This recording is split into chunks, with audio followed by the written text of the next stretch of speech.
What's going on, everybody? Welcome back to Curious Talk Podcast. I'm Caleb Nagusi. Today we have Deanna Malara, domestic violence survivor. So she's here today to share her story and how this could help someone else who's possibly in that same position. How are you doing today, Deanna? I'm good. How are you? I'm doing awesome. Thank you. I really want to thank you for coming out today. Yes, no, thank you for the invitation. I appreciate it. Mhm. So first thing is we want to know your story. Who was this person and what happened during the relationship? Was he a boyfriend, a husband?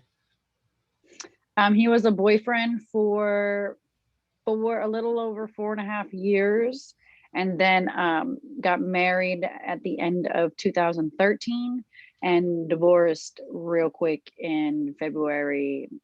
No, I'm sorry, April of 2014. Oh, okay. So what happened during the relationship? What didn't happen? Um, so the relationship, the way we were introduced was I was in the club scene here in Bradenton, Florida. I managed a lot of the clubs. I was promoters. I knew a lot of people. So, they would have me at the club and I would be I'm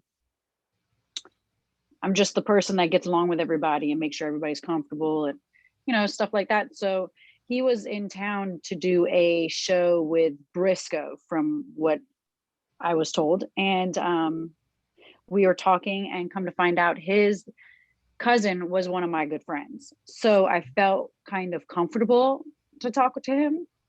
And we hit it off. Everything was fine. And then for some reason, I stopped talking to him and we reconnected. But at this time, I had packed my things and moved to Miami to further my modeling career. And he's from Miami, so it was very familiar territory for him. And we ended up being an item in Miami, and things just went left from there. Oh, so when was it that you started noticing that, wow, I'm in an abusive relationship? Honestly, I wasn't educated enough to know that I was in an abusive relationship. I normally look for the best in people. So, and I didn't know red flags. This is a topic that is rarely spoken upon. Yes. So none of us women are educated to know what to look for, what are the signs, what are the red flags, what do we tolerate, what don't we tolerate. So I would say within the first 90 days, it got real aggressive, like aggressive to the point where it was intolerable. Were you guys already living together at this point? Unfortunately, yes. Oh, okay. So could you say some of the things that happened? So the kind of woman that I think I was 21. So the woman that I was very outspoken. I was very outgoing. I was personable. I got along with everybody, but I didn't take anybody's crap. So I really stood up for myself and everybody around me that I called friends. So he didn't like that. I was too strong of a person, I believe. So I would stand up for myself when he would get aggressive. If I felt like, if I got offended, I would say something. If I didn't like something, I would say something. So then he started making comments about how I dressed, which I've never in my life dressed prerogative by any means. I'm not that person. I'm conservative to an extent. So, or if we were walking, I would be blamed of somebody looking at me. So just those signs, I think if I knew better, I would have not have taken it that far. Okay. Do you remember the first time that it became physical? Yes. So we were living together, and I think one of the arguments just got really vulgar, and I'm not going to be that person. So it was my home, it was in my name, and I paid for everything. So I politely and respectfully folded his things in garbage bags, and they were at the front door. And when he got home, I told him politely, like, this is not going to work out. We're two different people. And with people like that, things just snap. And when they snapped, it got really bad. He took me by my hair and drugged me to the back of the home where the bathroom was. And on the way there, grabbed a machete that was underneath the couch. So at that time, he had dragged me into the bathtub and he told me, he could kill me without anybody knowing and dispose of my remains. And, at this time, my family and I were a little distant. We're not as close as we are now, but we were distant. And he told me the only way I was leaving was in a body bag. And I'm really not the person to be scared of anything. So that shook me. Oh, wow. So at this point, you guys were not married yet. You were just No. dating. Yes. Okay. All right. So is he the father of your kids? Yes, he's the father of both my children. So was it harder to leave considering the fact that he was the father of your children? Absolutely not, because I know that I was able to do everything that I needed to do on my own. Oh, It did was you? harder for me to leave on a perspective of I needed to stay alive for my children. Okay. So that was not when he said that the first time that he threatened you, saying that if you left, it would be in the body bag. So that threat stayed there throughout their relationship. Yes. And I Okay. didn't have children at that time, or I didn't Mm, have his children at that time. okay. All right. So what kind of father was he? Was he a good father? Was he an okay father? Was he distant? He was a very strict father. My daughter only got about 2.5 years. Yeah, I'd say about 2 years of his father role. So, Kind of hard. because when I had her, so it goes a little deeper in Miami, but short story is DCF got involved and took my 11-year-old daughter when she was 6 weeks old. You said DCF or CPS? DCF Oh, what and is? CPS, they're the same people. Department of Children and Families here in Florida. Why did they take your daughter?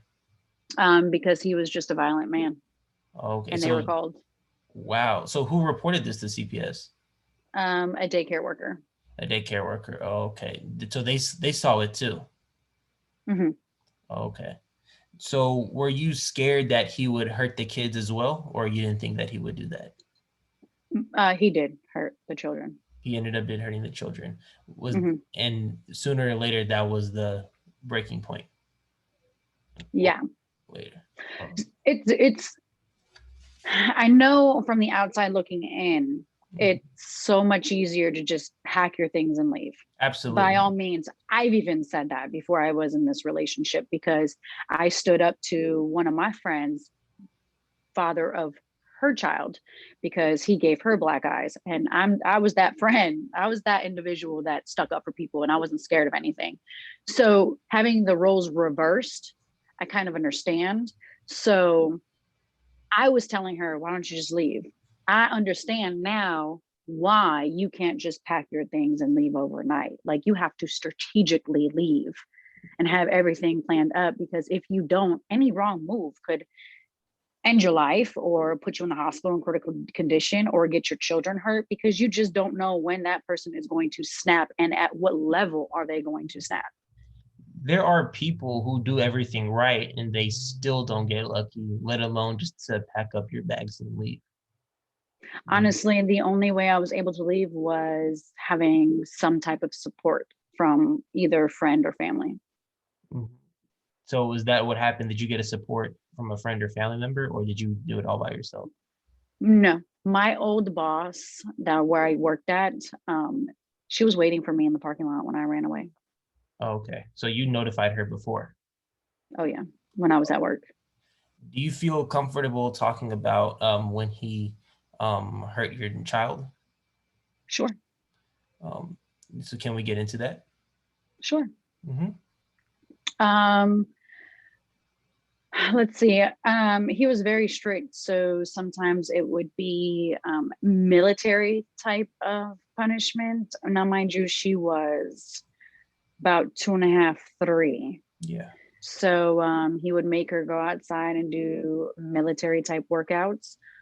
He would make her run for miles. Um, I mean, I understand having them work out, but She's two and a overdoing half it. years old. Exactly. So she would run for miles. She she was a child that didn't have an imagination, so she didn't have toys. She didn't know how to play outside. She didn't know how to play, period. um there was one time when I was potty training, and I don't know if you're familiar with children potty training, but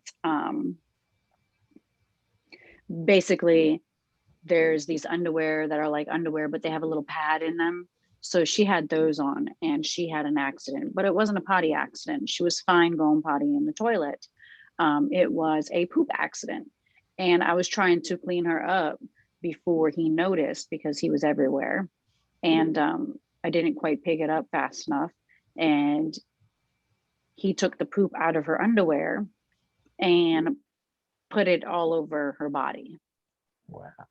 So also, I don't know if you're familiar, poop has some type of acid in it, so it can bleach your skin. Yes, it does. So she has random bleach spots on her skin because of that. And I think that kind of like hurt me the most. Okay. Oh, wow. That's really, really tough. Yeah. So, what was one of the worst things that happened during it? One of the worst things is very explicit, so I probably won't go there with you on that. But one of the second things is me being pregnant and being choked and pushed up on the wall. Wow. What was his reason for doing that at the time? Honestly, I don't remember. Oh, wow. So, do you know exactly what was his motive or his reason? Was it a feeling of control? Was it anger issues? Was it the way he grew up? I think a lot has to do with that, because I met his mother. She's not a nice lady, from what I've seen. I met his father. His father's, nice, but I think he spent a lot of time with his mom, and his mom's just a mean person from my point of view. Mhm. I do believe he has a lot of anger issues, but he's a narcissist. He doesn't believe anything's wrong with him. He's perfect. He knows how to play that role. And then when the doors close, it's a whole demon comes out. Oh, wow. Um, and I think a lot play a role in why you are the way that you are. But when you're not a self-aware person Hmm. and not willing to change yourself, you just get worse. Yeah. And I think you develop into a narcissist. Was he much older than you, or was he about the same age?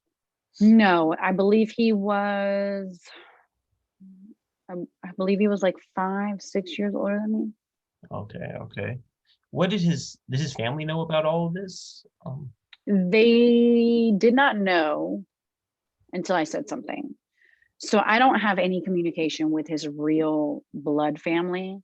I have very seldom communication with his step family, which would be his stepmom, stepbrother, and sisters.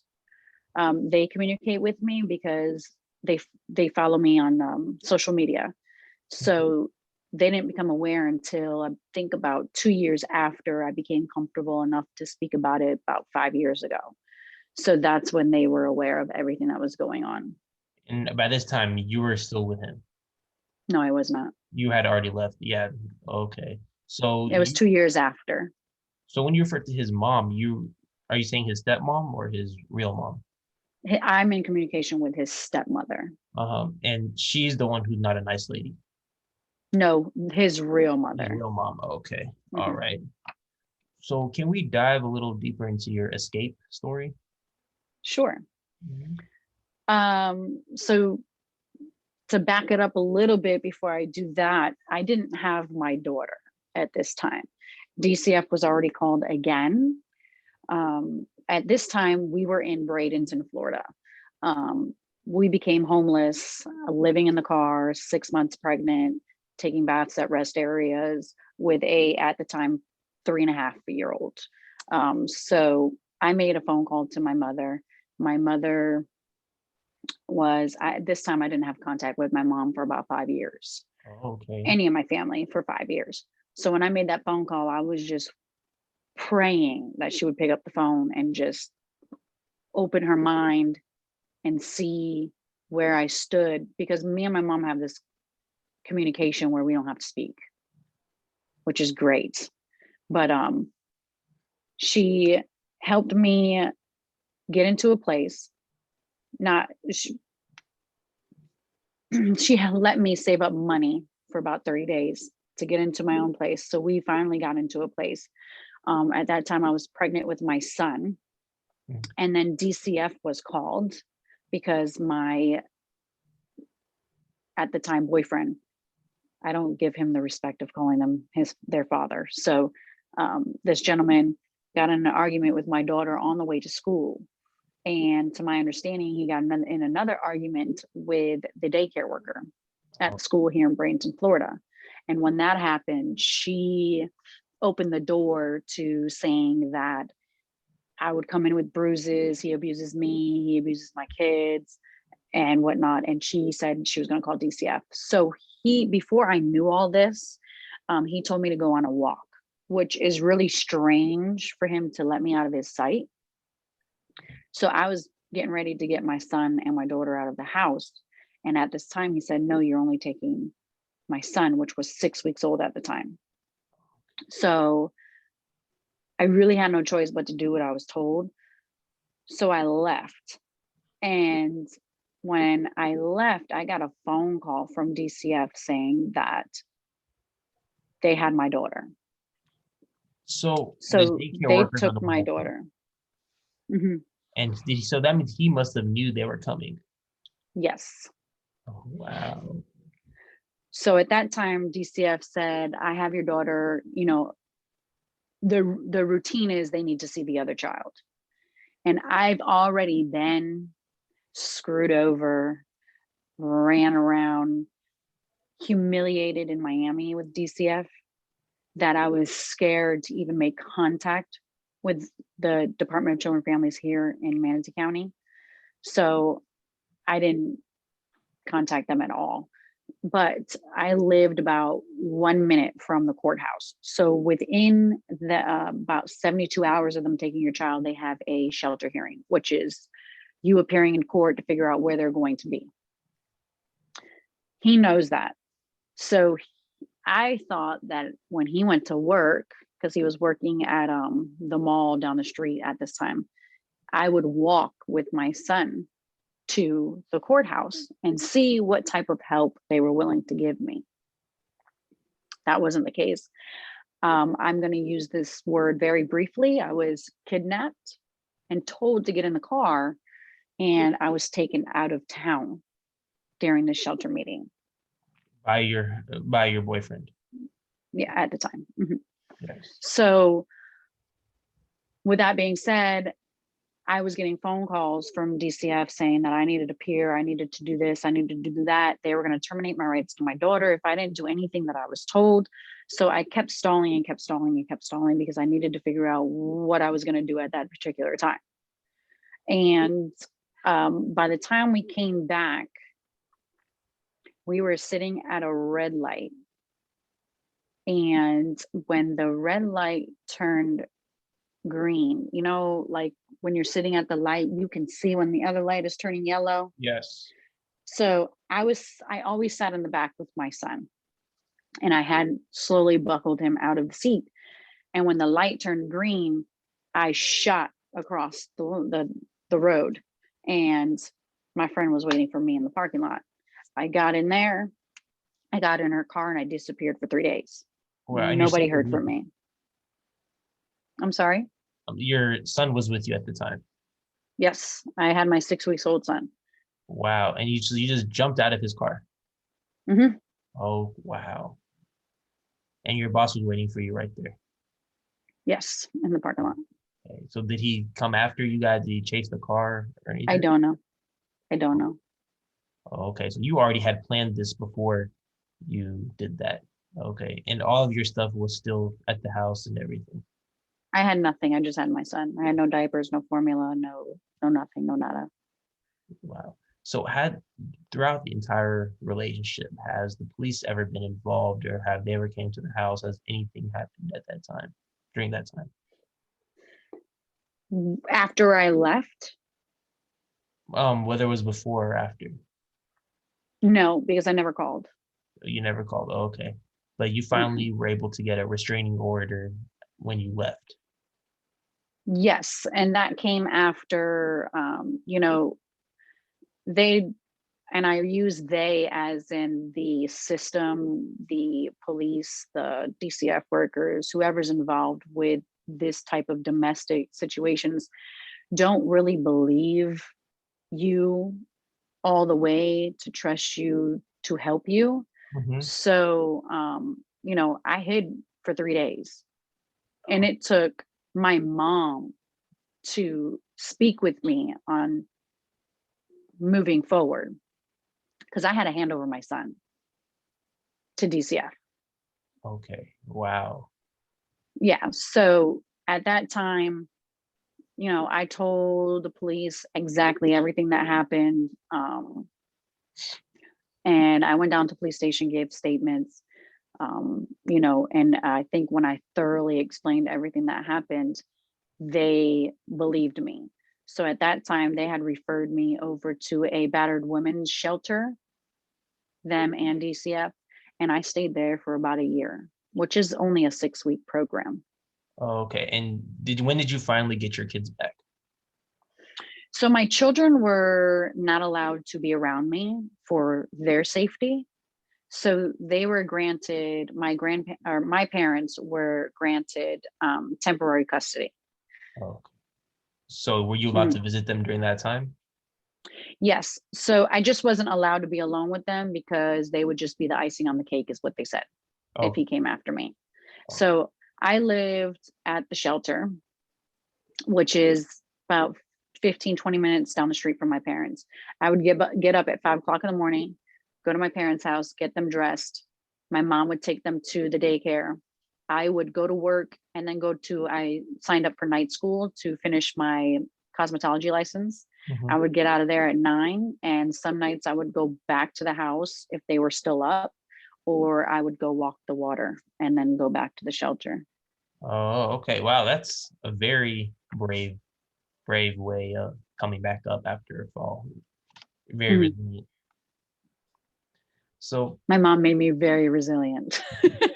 that's a good quality. Very good Yeah. quality. So how many times from your experience do you believe is enough for someone to leave in a relationship? How many times does it need to get physical for it to be, hey, I need to leave? The first time. First time. But honestly, during the experience of me experiencing this, I think there are red flags. The aggressive, the controlling, the possessiveness. That's not love. Yeah, it's not. I mean, I'm not going to say that I'm a love expert because I have not been in love. I don't believe I've been in love, but I can tell you love is not supposed to hurt. Love is not supposed to, you're not supposed to be unhappy. Love is supposed to be like an enhancement. Yeah. Okay. Yeah. So I agree as well. I believe one time is enough, but before that, I believe most people do have red flags. Yes. Exactly. So, um, the one question that everyone usually wants to know is what makes it hard to pack up the bags and leave? Depending on your situation, a lot.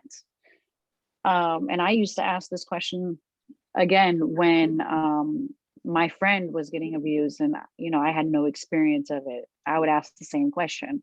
So I totally understand why that's the number one asked question. But given my situation, it's really hard to just pack up and leave, A, because they've broken you down so hard that you feel worthless, or you're not strong enough to leave because they've broken you down so much. It's they make you feel unworthy. These narcissists make you feel like nobody else is going to want you. They make you feel like everyone's against you. So it's hard for you to get up and just pack your things, or they threaten you, which, and given my case, you know, is it really worth you trying to leave for your life? Yeah. Oh, wow. Or if you have children, where are they going if you don't make it out this house? Are they going to make it out this house with you? Yeah, I agree too. So, what's something you'd like to say to someone who is in an abusive relationship or before they get into one? So if you are in an abusive relationship, I just want them to know you are worthy. You are worth it. You are worth everything that he says you are not. Somebody's going to love you. It might not be right away, but somebody's going to love you. You're not broken. Everybody has a story. It's, and you can make it. I know they break you down, and there's a financial abuse where you're going to start with nothing. I started with $500 to my name, no car. I had 2 kids, and now I just purchased my home last year during COVID. My children need for nothing. I have sole custody of my kids. He has no rights. Like, it's possible. You just need to build yourself up, build your confidence up, tell yourself. I have conversations in the mirror all the time. Just tell yourself you're worth it. Feed yourself positivity. I mean, it's not easy. I have breakdowns all the time. I'm human. I have emotions. I'm learning that because I didn't have emotions for a while. So, you are worth it. You can do anything you put your mind to. I'm speaking testimony. Like, I didn't even think I was going to make it this far. Yeah. Oh, wow. This is amazing. So, how's life for you right now? Life is definitely an adventure right now. I'm actually at the point in my life 7 years later that I can actually start to live a little. Yeah. I'm on a strict financial, expenses. Money management's definitely major. It plays a major role on succeeding in life as a battered woman because, you're broken, you're by yourself, controlling your money. My children are doing great. My daughter's a straight A student, and we've come a long way on her. Like I said, I just bought my home last year, 2020. So, I mean, I'm not saying it's perfect, but I'm definitely a lot farther than Getting where better and better I every thought day. I was going to be. Yeah, Yeah, definitely getting better every day. I'm a work in progress. This is not a healing overnight. yeah, absolutely. Absolutely. I really want to thank you for coming out, and it's just an awesome story of your resiliency and your bravery. Yeah, no, thank you for shedding light on this because like I said, it's not talked about enough. And for everybody there who's going through an abusive relationship, link down below to domestic violence help website and a hotline as well. Thank you guys so much for coming out. See you guys next time. Don't forget to like and subscribe so you don't miss another video. Bye for now.